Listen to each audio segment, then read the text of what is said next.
Next card. It's a weird looking card. What the heck is this? Quito? Quito. I didn't think this through. All right, let's continue. Rack cat? A raccoon? What does that say? Loses all mobility when not in Japan. Rocket attacks target insanely loud noises. All right. It's nice looking. I'll order some more of these Beggy Mon cards for my shipper. Hang on, you guys. Pizza pie, Felipe, pizza pie. Turn on the ovens, mozzarella, and delicious.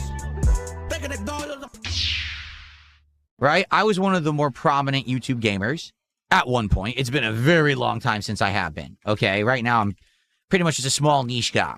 And at one point, a lot of the things that I was doing were interesting and prominent, and people would talk about them.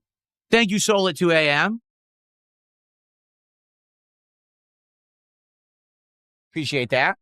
We'll shut that out in a second. And so, back in the day, I used to do weekly co-op sessions with my friend John Rambo. And we would play a wide variety of games. We would do action games. We would do RPGs. We would do the stupid motion control things on the Kinect and the PS Move.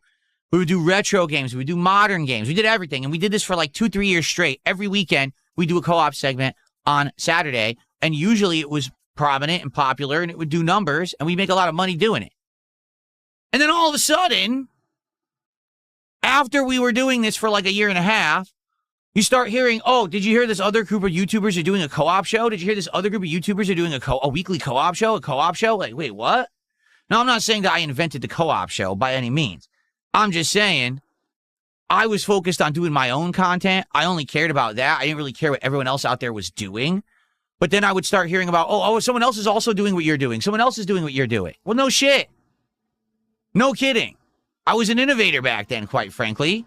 No one wants to admit it today because now everyone just wants to talk about lolcow status. But a lot of stuff that I did back in the day, people kind of saw and were inspired and kind of bit off of it and did their own thing. So I've never seen two best friends play. I've heard that it's great and people really loved the show and they were sad when it ended. Good. That's a good thing. I hope that if they come back that they do well. I don't know anything about them. I've literally never seen their show. I'm not going to sit here and say, oh, it's good, it's bad. I'm not going to say I'm jealous that they were popular because I know that they were very popular at one point. And honestly, I just don't really care. Okay? But in truth, the reason that I don't know about them is because I was always a very work-oriented guy focused on my content and what I was doing. And I didn't really pay attention to what everyone else was doing around me. I just didn't really care. So I knew that there were other people that were popping up that were doing similar things to what I was doing, and they were becoming popular, and I was kind of waning and going by the wayside. I just didn't give a shit. I just focused on my own stuff. So I've literally never seen them do anything. So I can't comment if I would like it or not because I never watched it. So there you go. Soul at 2 a.m. did a $2 super chat says, can we get a I like the game emote for YouTube? You mean just a general text that says, I like the game? I mean, let me put it this way. We can add and subtract emotes on YouTube, but we can't get more. What I mean is we've hit the limit. There's no way that I can unlock more emote slots unless I get like thousands of members, which I'm never going to get. There's no way to unlock any more emote slots on my YouTube channel. So basically, we'd have to replace something. So I could make an emote that says, I like the game, but the question is, what emote gets the chop? What are we getting rid of? You see, that's why I don't really think about adding new emotes too often. The last one that I added was the flex emote because people were requesting it.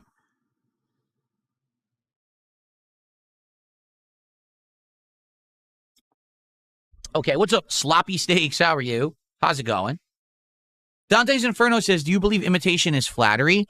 I believe imitation, at the very least, proves that people know you're doing something right. I don't think there's ever anyone who's outright tried to carbon copy me. Okay? I don't think anyone's just said, let's just completely copy what Phil's doing. What's happened is people, I think, over the years got inspired by things that I did and then tried to do their own version of it, and a lot of them went on to big success. You'd be shocked if I told you the laundry list of YouTubers who talked to me behind the scenes over the years about YouTube shit back when they were small, and then they blew up, and now they're way bigger than me. There's a ton of them, okay? But, you know, that's fine. There's nothing wrong with that. I'm not jealous. I've always done my own thing, and I'm happy with where I am right now, so I don't really care. Thank God I'm in a good position right now, or else I might have sour grapes about it. But, yeah, obviously, when you know that people took things that you were doing and you were innovating back then, and then they went off and did their own things and got successful, you know, obviously there's the case. The thing is, they're never going to say that. They're never going to, there's very few. In fact, out of all the years, I think that these creators have gone on to do stuff. The only groups that have directly admitted, I believe that once PewDiePie, way back in the day, was doing his own content when he was early on, and he was admitting that he watched my content. Like, he outright was referencing me in his content, saying, that guy looks like DSP. Oh, that's something DSP would say. So you know that he was watching my stuff back then, but when he was just starting to take off and make his own stuff. And the one group that directly actually gave me credit was the Creatures. They outright said, yeah, we actually watch, we're fans of DSP, we watched his stuff, and he inspired us to start making our own content. But outside of that, you're never going to hear anyone admit it, because if they do, then they get made fun of because I'm a lolcow. Like, for example, from what I'm to understand, recently in the Street Fighter community, the player Punk was on a stream and actually said, yeah, back in the day, I used to watch DSP's Street Fighter 4 content, and it was good. It was funny. It was educational. I really liked it. And everyone gave him shit for it. Everyone was making fun of him. Why would you watch DSP and everything? And he was like, no, you got to understand, back in the day, he actually was prominent. He was popular. People liked him in the Street Fighter community because of the content he made. And he stood out, and he was like a rebel because he wasn't part of the FGC. So a lot of people gave him shit, but he still made the content and said, fuck you to everyone. And he's like, it kind of inspired me back then to get into Street Fighter. And everyone made fun of him. It's fucked up, right? So that's what I mean. No one's going to talk like that because then they're going to get made fun of because, oh, Phil's low-cow status, even though you can't erase history. Yeah, I really was influential back in the day. No Cap did a $2 super chat and said, Steve is dying. I have no idea what that means, No Cap, but thank you for $2. I appreciate that. Hopefully you can save him before he dies. And Aiden Drabonsky just did a $10 super chat. And he says, Phil, I was introduced to you recently from the detractor side of things, but I'm a fan now. I've been binging your older Let's Play video on demands. They're very interesting. All right, well, thank you, Aiden. I appreciate that.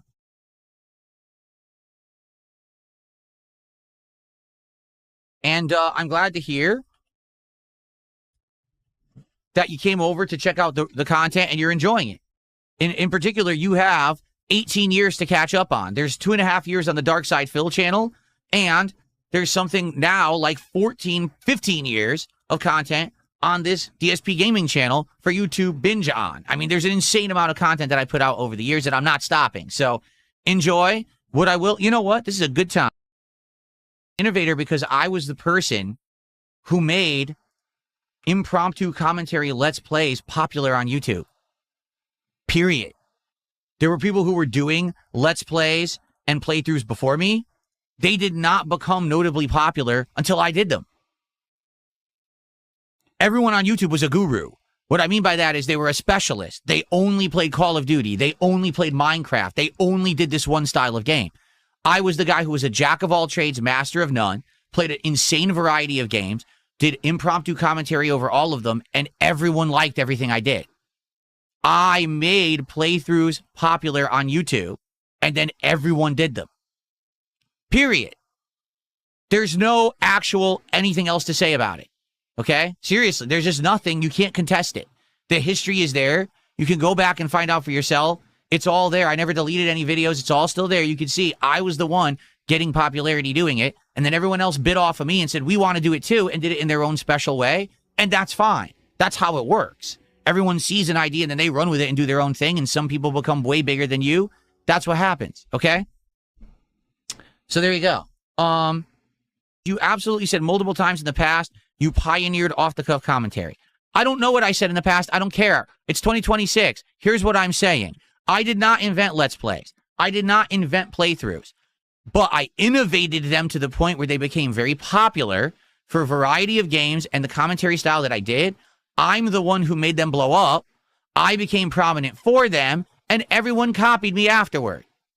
100% true. You can't fucking dispute it because the evidence is there. All you got to do is go back and look.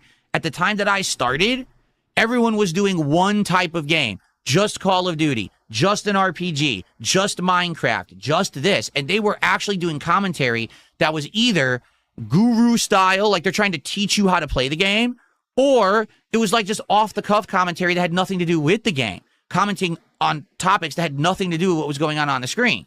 No one was doing the impromptu style, comedy style commentary that I was doing. I was innovating that. It got prominent and popular. Then all of a sudden, everyone started doing it.